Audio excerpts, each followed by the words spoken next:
Professionals with White Labs, an e-commerce marketing agency. Today's guest we have is Mehdi. Mehdi, feel free to introduce yourself and let our viewers know about your background. Hi, I'm Mehdi Farsi, a co-founder of State Bicycle Company based in Phoenix, Arizona. We specialize in making high quality, highly attractive, but highly affordable bikes. And we sell on our website, statebicycle.com, and through a dealer network of about 400 dealers worldwide. Awesome. How did you get into the business? Myself and my brother co-founded the company, and we've been lifelong cycling fans from the Lance Armstrong days and beyond. But we were in college. We started seeing fixed gear bikes become really popular. These kind of resonated with us because they were a little bit counterculture. People who were in our younger demographic tended to, gravitate towards these types of bikes. It was just in the process of trying to get bikes for ourselves, realizing, there was an opportunity to create, custom looking, well riding bikes, a good price, and also that were available online. There weren't a lot of online bike shops at that time. 100%. Who's your target audience? We're pretty squarely targeted towards millennials. So, at that time it was people that were like 18 to 25, more along the lines of people in their late 20s or late 80s. So that's pretty much who we're buying Gen Z. So a lot of college kids, a lot of people who are just in college, young professionals, which again, these are people that were historically kind of not really taken care of by the legacy of the bike industry. So if you look at the bike industry as a whole, most unit sales are done in bikes, right? Millions of bikes are sold every year. There's not much for those people who are 18 to 40 years old. There's not a lot of companies catering to those people. And then again, when you look at kind of the other side of the bike industry, Trek, Specialized, high-end bikes, those are really targeted for people 40 and up. So we kind of built a nice spot where, big box children's bikes leave off, and before where kind of the specialty high-end retailer picks up. What makes you different, or my favorite thing, what makes you better than your competitors? Yeah, so I think we really thread the needle very well when it comes to affordability as well as attractiveness. So, being a smaller brand than some of the legacy bike players, we're allowed to be a little bit more nimble. We can be a little bit more daring with our approach to design, just because we don't need to, service a wide swath of customers. We know who our customers are. They're people who are looking for bikes that are not something you would see in just a regular bike shop. And I think that attitude and approach has helped us stand out. Awesome. What is your best-selling bike? So our best-selling bikes tend to be, unfortunately, the more plain, the black models and things of that nature. But anytime we do something special edition, whether it's a collab with the Wu-Tang Clan or Grateful Dead, those can sell out even in a day or two.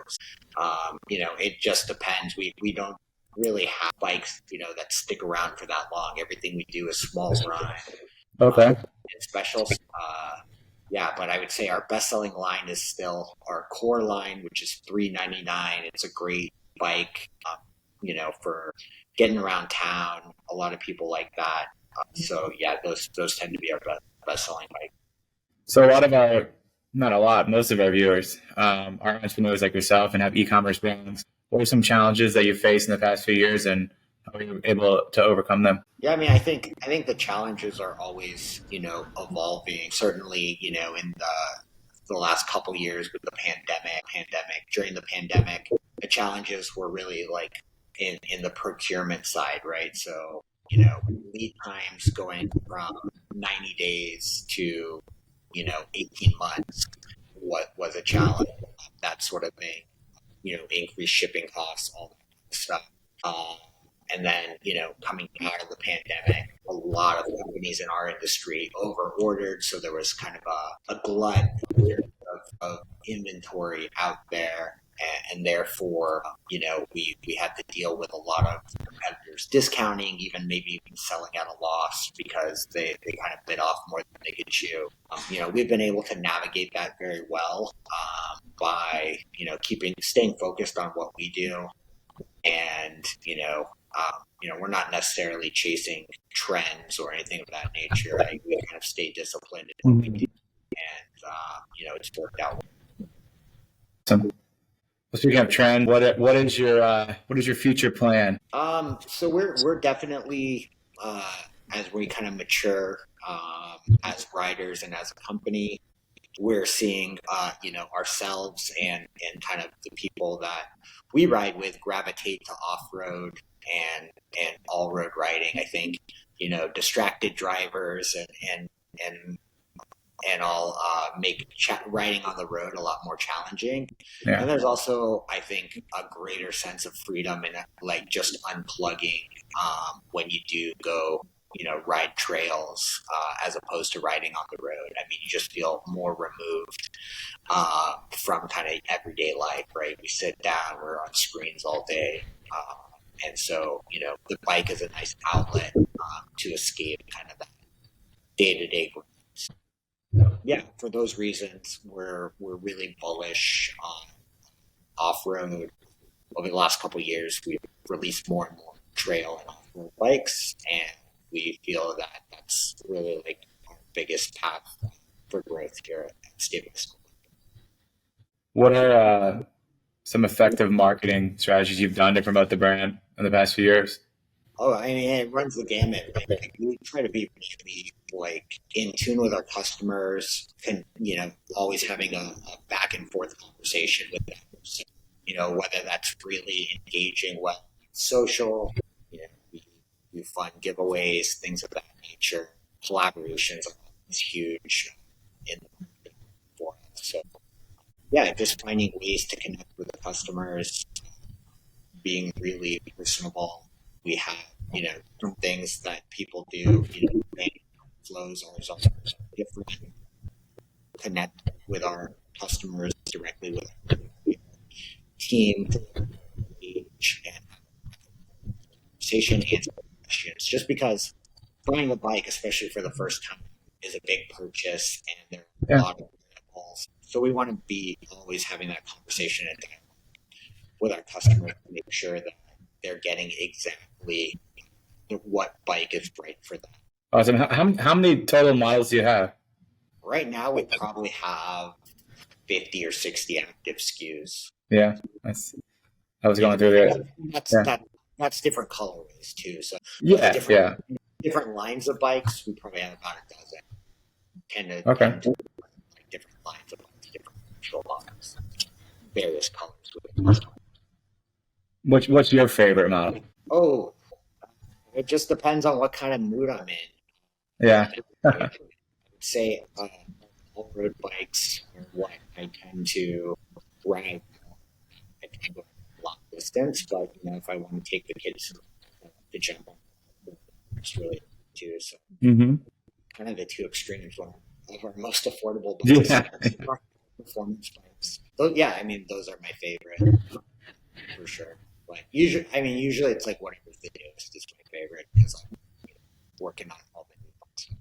Awesome. What any advice you could give entrepreneurs that are looking to start an e-commerce store? Yeah, I mean, I say, don't sweat all the like tiny little details. Like I think it's really execute when you have the passion, the ideas fresh. I think a lot of ideas kind of go unfulfilled because people want to have the entire business plan where they'll be in 15 years all figured out.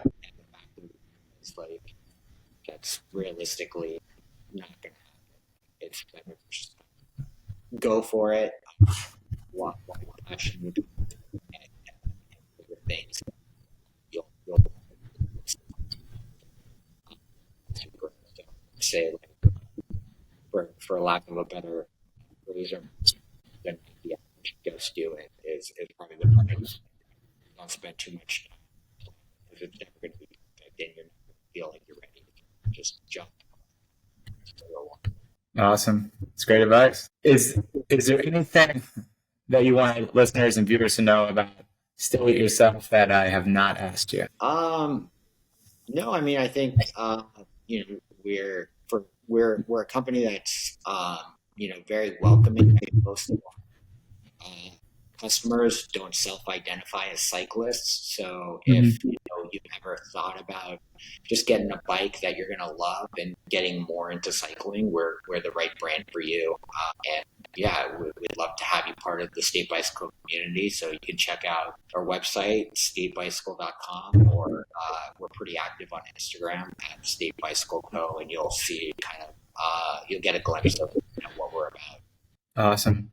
Well, I appreciate you coming on the podcast, hearing your story and your brand, and thank you for your time. Yeah, thank you.